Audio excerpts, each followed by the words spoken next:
2 days after Sunday's huge Super Bowl audience watched and many presumably laughed at the now infamous Snickers commercial, pressure from gay rights groups caused that commercial to be pulled as homophobic. And just 2 days after that, John Amaechi moved the discussion from an ad to the locker room. Born in the U.S., raised in England, he played 5 seasons in the NBA, last with the Jazz 4 years ago.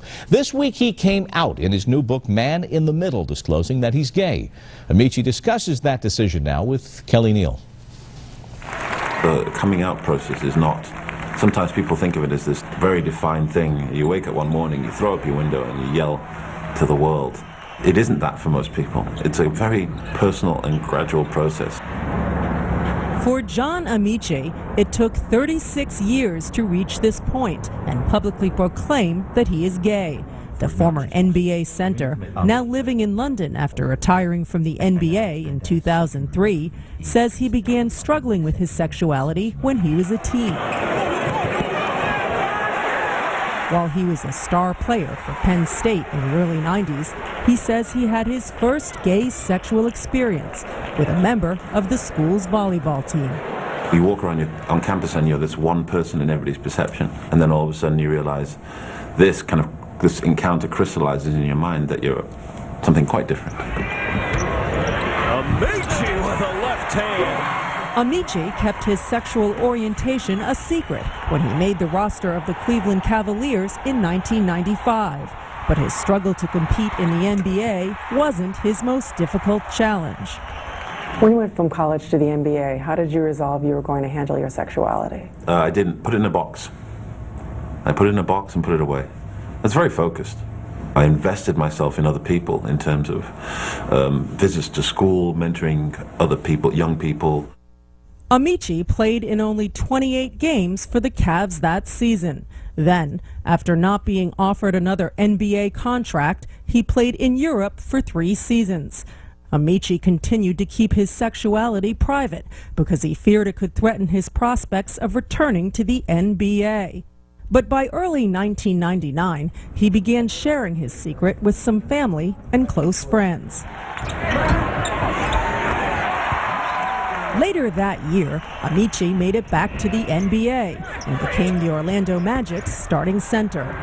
Despite good team chemistry, Amaechi says he was reminded why he had kept his sexual orientation to himself when the topic of gay men came up on a team plane. They were talking about being gay and how it's a choice and it's a sin and I simply challenged the idea that it's a choice. I suggested that perhaps why would somebody pick to be a part of the most maligned minority group in America? Why would you choose that? Amaechi's coach in Orlando was Doc Rivers. I can't imagine how tough it had to be for him to go through that whole period and probably hear comments that if guys had known, may not have made them actually. Or maybe they would have talked about it openly more. Amaechi says in his last season with the Magic in 2000, he went out to gay bars with more frequency, and he continued to do so after he signed with Utah in 2001. I've been to every well-known gay bar in every city that the NBA plays in. Given that you used to be so concerned it would affect your livelihood, why did you decide it was okay to suddenly do it? Balance.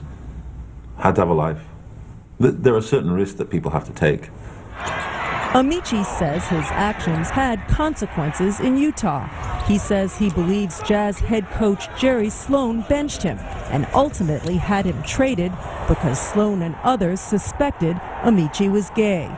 It's not necessarily just Jerry. I think the organization did not appreciate that. But you don't know for certain that Nope. they thought you were gay? No, I don't. Okay. But I will continue to believe that that is part of the equation. On Wednesday, Sloan was asked about Amaechi's time in Utah. Do you remember your relationship with John Amaechi? Not any more than some other player that played here. Maybe obviously a guy that didn't play a great deal for us. If you had known he was gay back then, would it have changed anything that you did? I mean, I don't think I don't know that it would have changed anything.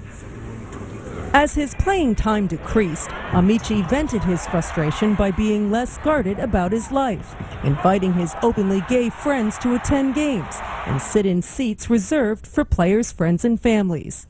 They would be sat in the family section and they'd be yelling nice arse at me while I'm on the foul line. What would you do when you'd hear that? Be horrified. Did you ever see any other players' reaction when they said No. No. Head down when that happens. I'm on the free throw line anyway. I'm focused. Yet despite his diminishing incentive to keep his sexuality a secret, Amaechi says coming out when he was a player was not an option. It's not just about the NBA. If all I had to worry about was 300 guys in the league that I see in a professional capacity and then I go home to my own house, that's one thing. It's the 18 to 30,000 people who watch you play. Did any of your teammates ever point blank ask you if you were gay? Yeah, Greg Ostertag asked me once. What did he say? He said, dude, are you gay? What'd you say? I said, Greg, you have nothing to worry about.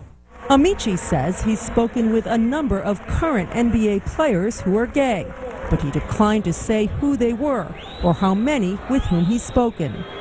What are their reservations about coming out? It's terrifying. There are people for whom their entire world is based around this idea that people will look at them, and when they look at them, they are NBA superstar, NBA player.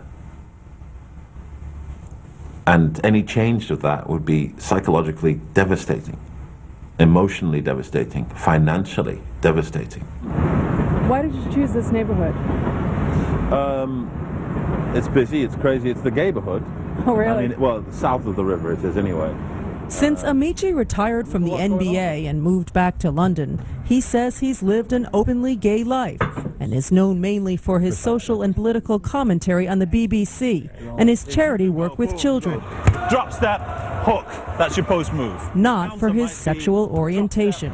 You only get 2 dribbles. But he says he knows in America that will be the focus. I try and be good in many different areas and an outspoken advocate in many different areas. And come 2 minutes after this interview, for some people, I'll just be that big gay guy.